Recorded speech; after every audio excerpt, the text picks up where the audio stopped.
Well, hello! Coming from you 2 a.m. in the morning and recording because I can't fall asleep.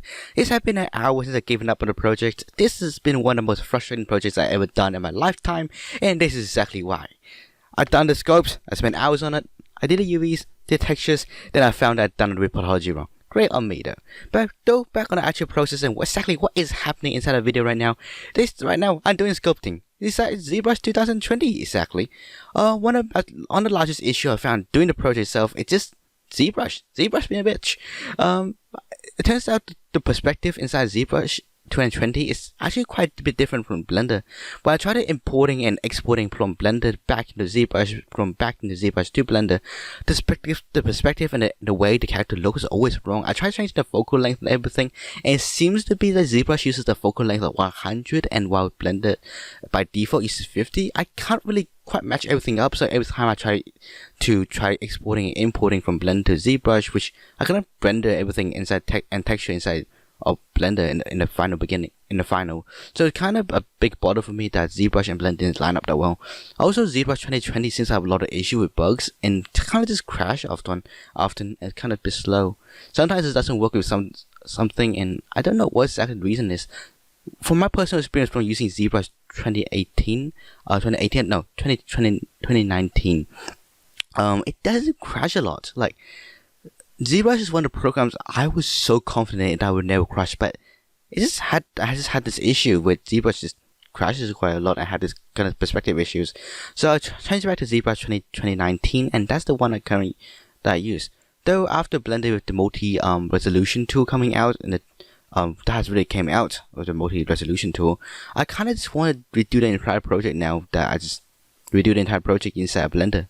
Just completely, which will make a lot of things easier, keep things consistent and easy to deal with. Because the honest truth is, I think the navigation inside of Zbrush is honestly really hard to deal with. And although now after so many hours of using Zbrush now for latest plus 100 hours within this project alone, I really have gotten used to Zbrush now. But of course I'm not a pro or anything, but I'm pretty acquainted with it. I know what the tools does. I know a lot of tools does. I know how to learn more stuff now. I know how to deal with issues that I come across. But even after all of that, I just don't feel like Zbrush is intuitive enough. For Blender, I found creating shapes and just dealing with stuff just a lot easier. The only reason why I ever switched to Zbrush is just because the tools inside Zbrush or the amount of vertices inside Zbrush supports more. But after playing around with the multi-resolution tool, I'm really curious to know how everything holds up now and everything. Back to the project itself. For most of the project, I tend to focus on the face. I know for a fact I plan to originally use this model for Instagram. I want to make this a fashion model that I can just repeatedly use. A hyper-realistic model I can repeatedly use and add fashion on. So after adding clothing to the body, you just kind of don't know that. You just don't kind of see the autonomy as well. It kind of just evens out everything. No, so you kind of have thinner waist, larger waist, and people just don't really notice that. One of the largest issues I have with the model itself is just the breast. I don't know why. This sounds perverted as hell, but I just generally don't focus on people that much to actually notice the body curves. So I kind of really struggle with the chest, the face, and also one of the things I noticed I have really weird thing about the model itself is that the neck of my character is way thicker than it's supposed to be, or way taller than it's supposed to be, in the proportion to the body itself, and the arm actually end up a bit longer.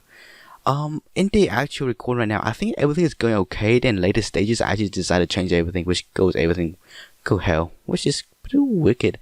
The actual total amount of recording for this actual entire project itself is about, I think it's way over 100 hours in the course of 1 month that I've been working on this project. Within this project is the first time I ever tried exploring into retopology and also seriously create a hyper-realistic texture.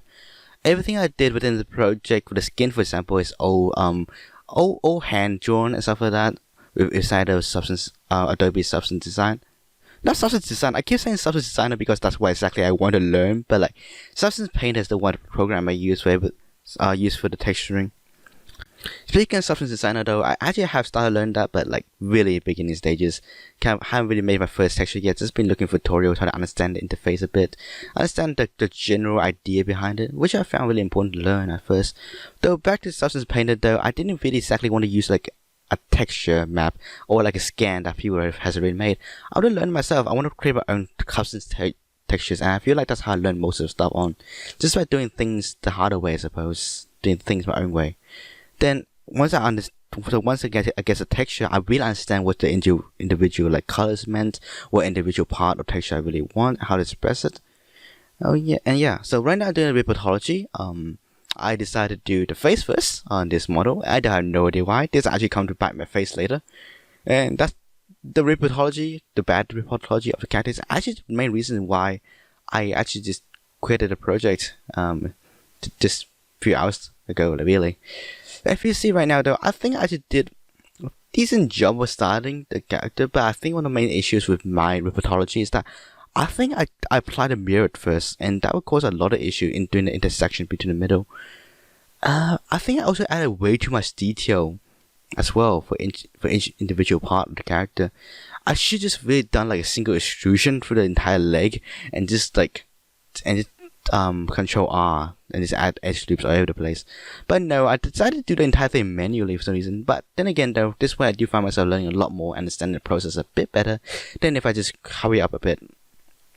In terms of the eyeball itself though, I also did that procedurally inside Blender, which I don't know why. I tried to follow in the CG Cookie tutorial on how to make the eyeball procedurally, but for some reason though, I didn't understand it that well, and also still some issues with it. So I decided to create my own networks and create my own understanding, which was a bit inefficient. It cost like 100 goddamn nodes that works to even do.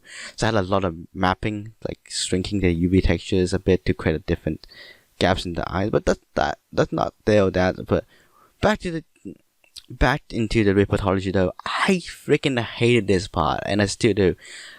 But I really did mess up as well. So next time when I gonna redo my character, I need to make sure I freaking nail this part first, and before I go to anywhere else. Because when I applied the texture and also applied all the transformations to my character model, I found like everything just go wow, like there's parts and spikes coming out. Cutting out for the intersection of my character, so it kind of looked really awkward where literally the middle of the character had like spikes and the vertices like jumping out of it when I used the multi-resolution tool to subdivide it. It was really weird, and I had no idea reasoning. So next time when I do the retopology phase, before I go to UVs, before I go to texturing, I need to make sure I trying the transformations, adding like a rough texture on it, like maybe a wooden texture, to see if there's anything wrong with the actual model itself. Make sure there's no intercepting in the vertices, make sure everything's fine before I go to UVs, and finally put in all the hours inside the textures. Because now it's really frustrating after putting in so much hours inside textures and everything's well. You set up like all the model file, you set up the finally set up all the textures inside Blender file, you set up lighting, everything's going well, you're ready to go into rigging, and then you set the thing up and like, oh no, there's like vertice interception, and like something doesn't work, and like everything's awful, and you had to redo the entire thing. Otherwise, because the UV doesn't work anymore, because you had to change some of the vertices, and you had like textures that don't fit anymore, and it's overall nightmare. So this is also the first time I also go into UDIMs. I was so afraid of UDIMs in the beginning though. I remember looking into UDIMs like a few months back, and like, oh my god, what is this black magic? But now, like, once you finally start working into it, this is really my first attempt at doing UDIMs. I actually end up pretty damn well. Aside from the fact that Substance Painter doesn't exactly support it that well, but hey, I think I did a pretty good job with it.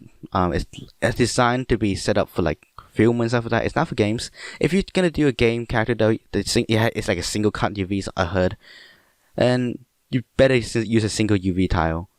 In the end though, from Substance Painter, I actually exported out from all 8K textures for all the UDIMs, so everything was lagging inside Blender.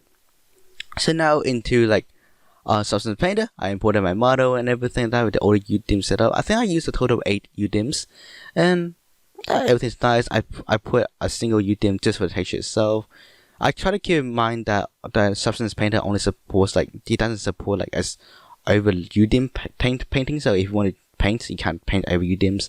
So I need to make sure all the faces of that is on single UDIM. I actually end up putting the face and neck that is attached to the torso on different UDIMs. So that actually biting me right in the neck afterwards. Where I had a bit of texture differences between a bit of roughness and height differences in the texture between the face and the neck. So that cost a lot of time for me to fix everything together and blend everything together nicely.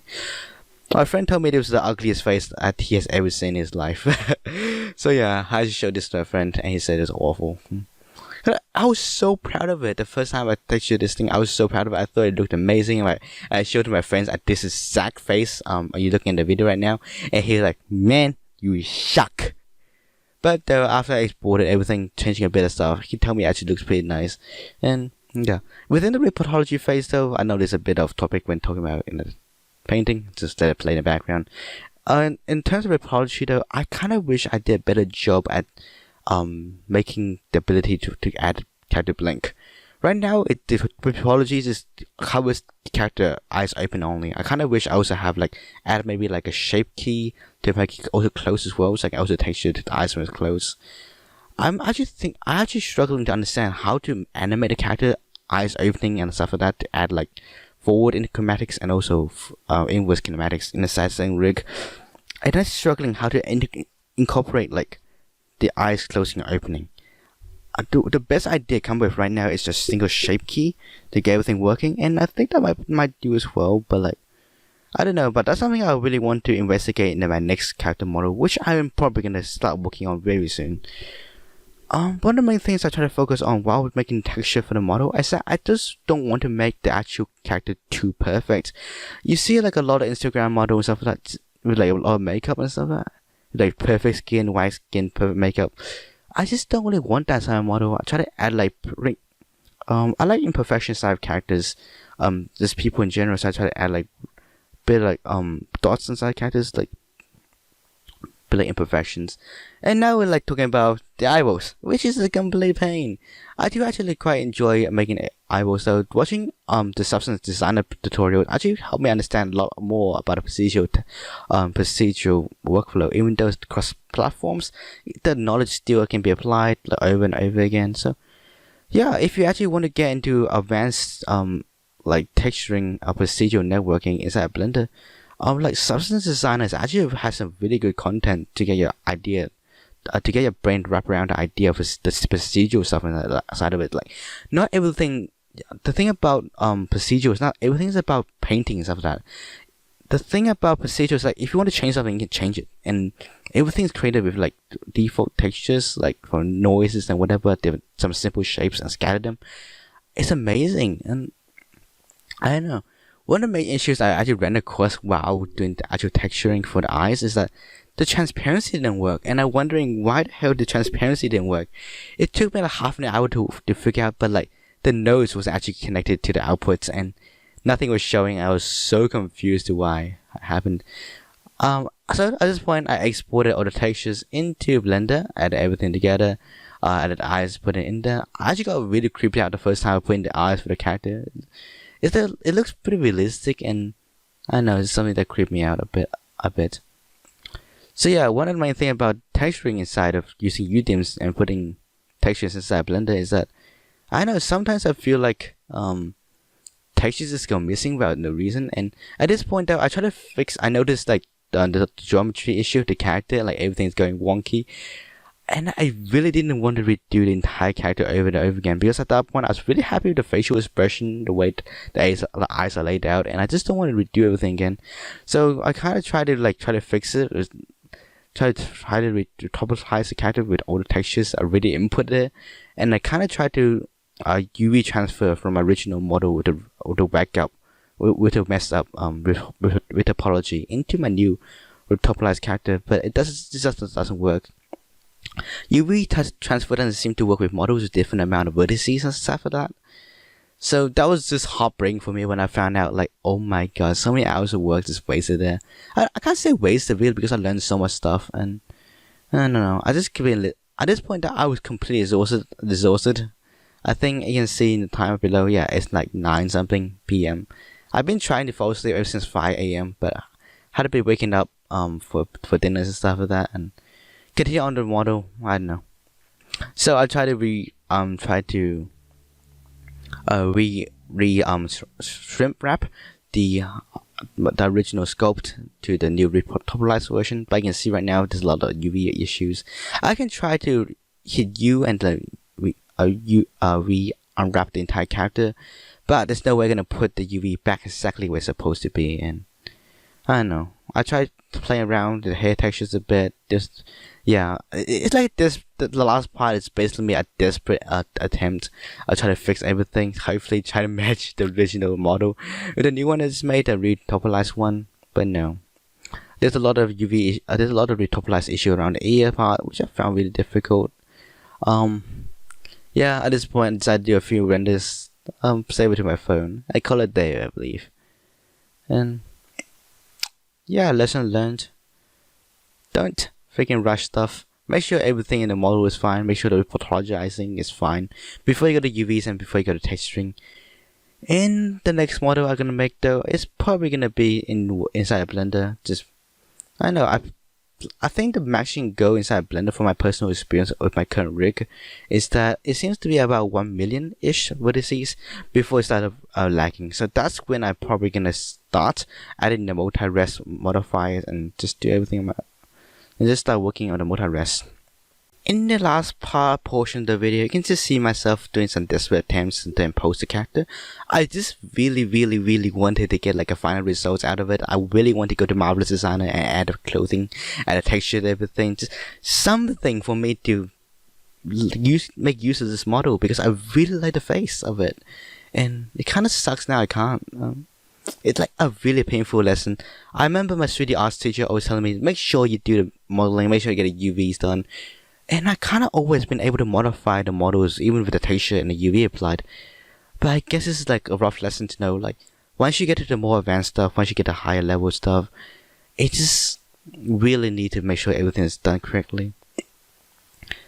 Something I've also been looking into recently though is also Houdini, which is really off topic. I really want to look at Houdini. I actually made a donut tutorial. I actually done donut tutorial on inside Houdini, so that was pretty fun a month back. Though back to talking about the video though. Houdini stuff is probably gonna be coming up in the next few months though as I start to learn it. But back to the video though. Try to do some final sketches. Added hair in a bit. Try to do final renders to post inside Instagram. Yeah, and I rendered some stuff. For some reason though, I noticed my GPU getting quite a bit slow in recent days. And something to mention though, as a quick tip, if you want to render something, which I clearly did not follow my tip, is that if you want to render something, go to Octane Blender. It actually renders things a bit more faster. So this is kind of like a really quick video for me. Not quick video, like it's just a weird video for me to make. Just mourning my own kind of loss. So I hope you kind of enjoyed it. It's kind of something I don't really do often, and it's something I really want to do more from now onward, just talking about my own process and my own learning. So, hope you enjoyed the video. Have a good day, everybody, and take care.